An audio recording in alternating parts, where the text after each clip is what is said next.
ঘড়ির কাঁটায় আমরা যখন সময় বলি ও ক্লক শব্দটা ব্যবহার করি না?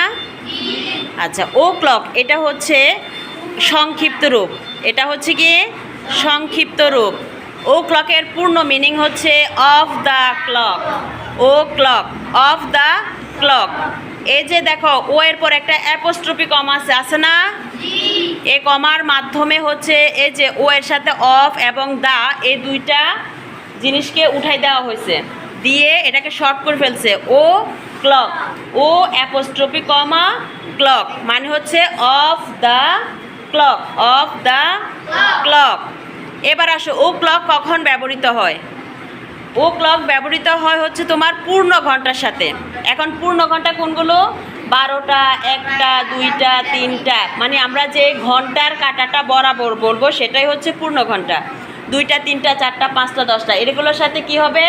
ও ক্লক ব্যবহৃত হবে। 7 ও ক্লক, 8 ও ক্লক, 9 ও ক্লক। কিন্তু আমরা AM PM তো বলছি ঘন্টা সময়ের সাথে ব্যবহৃত হয়, বলছি না? AM PM কখন হবে? যখন সময়ের সাথে মিনিট থাকবে। যখন সময়ে ঘন্টার সাথে মিনিট থাকবে।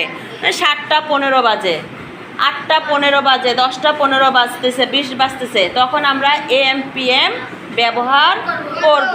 ঠিক আছে?